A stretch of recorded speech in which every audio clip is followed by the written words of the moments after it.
मेंसिजोब्बाय र' खरा दे फोरोंदो सार बिथाङा लं जाम्प बारनायनि टिप्स एन्ड ट्रिक्स होगासिनो दङ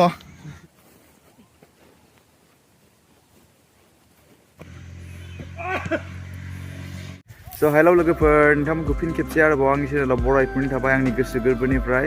स' दिनै आङो फोथाराव फैदों माने दासान्दि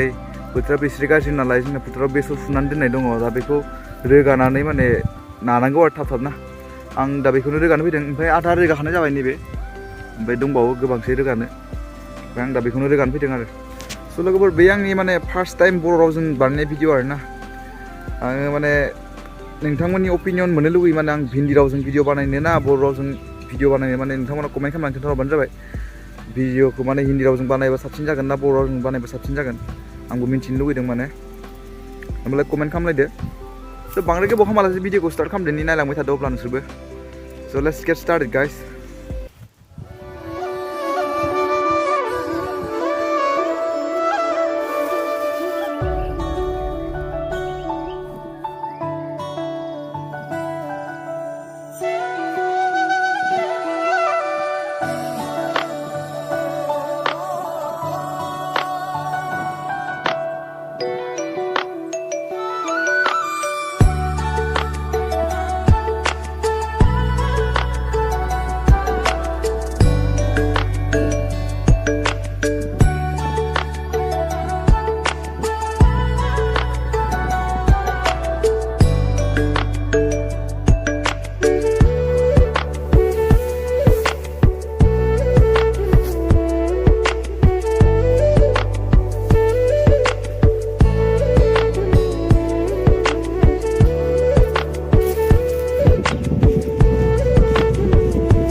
लोगोफोर दायो जोंना रोगानाया जोब्बाय आरो ना माने बेसेबांबा गोबाव रोगानायनि उनाव रोगाजोबनो हाबाय नैबे गोबां गोबाव जाबाय ओमफ्राय दा ट्रेक्टर नेगासिनो आरो दिनै फैगोन ना फैयाथाय फैगोनबो लांदोंमोन दहाय ओमफ्राय गुबुन दाबसे थांदों आरो नागिरनो होननानै ना फैबालाय फैयाबालाय ओमफ्राय गाबोन फुंफ्राव जासिगोन आरो नानिया ना ओमफ्राय रोगानाया जोबबाय ओमफ्राय दिन्थिखानो आं माबोरै जाखो रोगानो बेसेबां बुरजा नायदो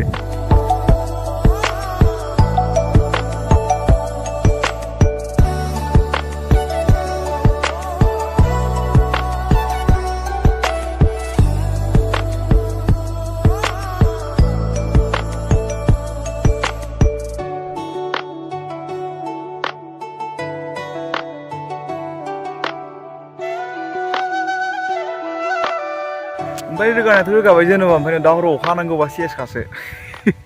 बेयावनो गाजा बेरजोबगोन बे दा नायनोसै बोथोरा मा खालामो बोथोराबो गोमला गोमलिथार जेबो माने गेरान्टि गैया एकदम हाहांसो माथो नै अखाबो जोमै दख्ला दख्लि जानानै दङ हागोनदां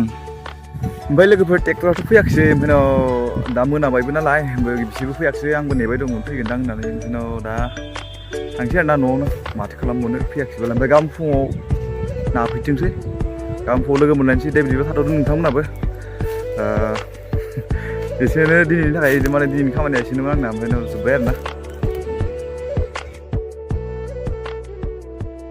स' हेल' very fresh and good morning to all of you लोगोफोर स' दायो आङो दंफैयो मेदा सखसेराव माने बे जोंनि फिल्ड आरो ना गामिनि फिल्डआव दंफैयो आङो आंना माने मोनसे डकुमेन्टस फुल जानानै दङ माने आंनि फादार्स नेम ओमफ्राय आंनि गावनि नेमाबो स' आं बेखौनो एफिडेभिट खालामनो होदोंमोन ओमफ्राय दा बे मानसि जायखौ खालामनो होदों बे मानसिया मोनफैबायनो माने डकुमेन्टस आंना रेडि जाबाय बेखौ लायनो लिंहरदों नालाय ओमफ्राय दा दंफैयो गावगाया मोनफैथ'वाखै नालाय आं बेयाव दानसे जिरायना दं आरो ना स' दा बिथाङा फन खालामबाथाय आं थांसै लानानै फैनोसै स' नायलांबाय थादो दिनैबो माबायदि जायो हरावथ' अखाया जोबोद हानानै होबाय बेसरावबो सिजोब्बाय आंना ओमफ्राय दा माबोरै जाना दं नायनोसै दे होमबालाय नायलांबाय थादो नोंथांमोनाबो दिनै माबोरै थाङो आंनिया दिना थोर'ब्लालाय माने गासैबो बिफां लाइफांफोराव माने धुला धुला जाजोबना दङ नालाय दिनै हराव अखा हानानै साफा स्र' साफा गोथां गोथां जाजोबखाना दं मार हिट जानानै दं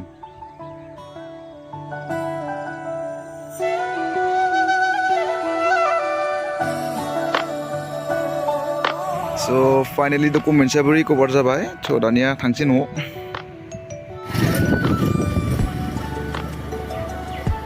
बे जाबाय जोंनि गामिनि लामा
लोगोफोर माने आङो न'आव भिडिअ बानायथ'वा दानो माने न'खौ आं दिन्थिथ'वा न'खौ रिभिल खालामथ'वा जेब्लासिम आंनि चेनेल माने 1K साबस्क्राइबार जाया अब्लासिम आं न'आव भिडिअ बानायथ'नाय नङा स' नोंथांमोना थांनानै थाबैनो आंनि चेनेल साबस्क्राइब खालामनानै लादो आरो गोदान गोदान भिडिअफोरनि आपडेट मोनबाय थानो थाखाय बेल नटिफिकेसन आइकनखौबो अन खालामनानै लादो स' बिदिब्ला साबस्क्राइब खालामदोब्रा अननानै जेब्ला 1K जागोन अब्ला आं गासैखौबो रिभिल खालामजोबगोन आंनि न'खराव सोर दं सोर मा दं न'आव माबोरै सब गासैखौबो रिभिल खालामजोबगोन स' बिदिब्ला नायलांबाय थादो स' लोगोफोर दायो आङो दंफैयो फोथाराव माने बेसरखौ नायनानै फैदोंमोन आङो बेसरा सेस साफा सिजोबखादों माने अखायाबो गोबांथार हाबाय नालाय हराव सिजोबदों ओमफ्राय दा बे रानाबाथ' बेखौ नानो हाखानाय नंला रानथोंसै दिनै सानसे राननानै फैनाव गाबोन मा जायो गाबोनफोर फुंफ्रावसो नालाबायनोसै नैबे फुरा सिजोबखादों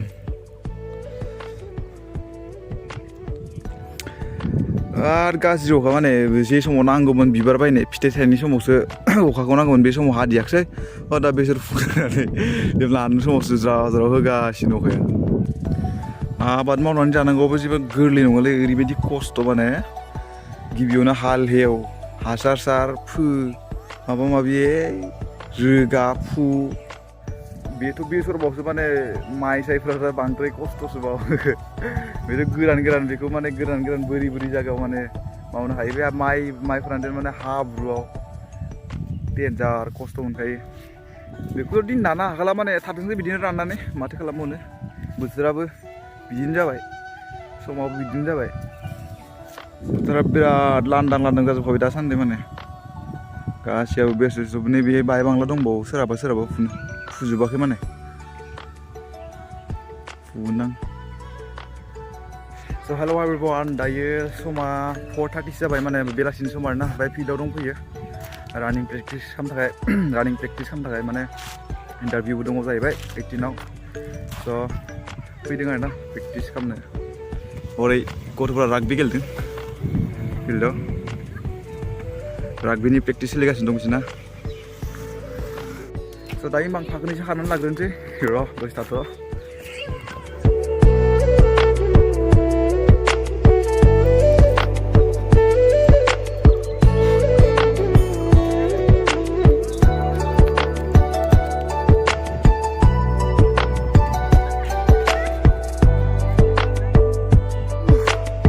मेंसिजोब्बाय र' खरा बांद्राय खारबाय थानाय जाया नालाय दाना एसेसो खांबानो जोबोद मेंखायो बाखि इन्टारभिउल' नङा गावबा गावनि हेल्थखौ मोजाङै माने जोथोनै लाखिनो थाखायबो एक्सारसाइज खालामनाया मोजां स' एक्सारसाइज खालामनांगौ गासिबो हेल्थआ मोजां थायो गावनि फिजिकेला मेनटेन जानानै थायो स' आंबो बिदिनो मालाबा इन्टारभिउनि थाखायल' नङाबाबो गावनि हेल्थनि थाखायबाबो एक्सारसाइज खालामो नांना लांबाय थादो भिडिअखौ बे फोरोंदो सार बिथाङा लं जाम्प बारनायनि टिप्स एन्ड ट्रिक्स होगासिनो दङ ओरै खारबाय लाजिनानै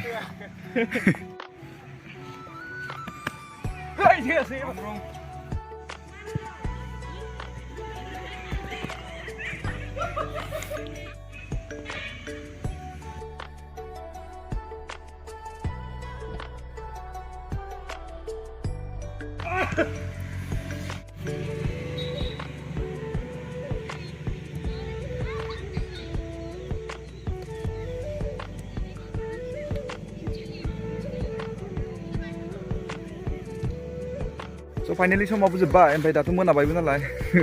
भिडिअ'आबो गोलाव जालांगासिनो स' दिनैनि भिडिअ'खौ बेयावनो फोजोबनाय जाबाय जायफोरा आंनि भिडिअ'खौ जोबजासिम नायबाय बिसोरनिसिम माने आंनि गोसो गोरबोनिफ्राय थेंक्स फर वाचिं साबायखर बावहरनाय थाबाय स' थाबैनो लोगो मोनगोन गुबुन भिडिअ'जों टिल देन बाय बाय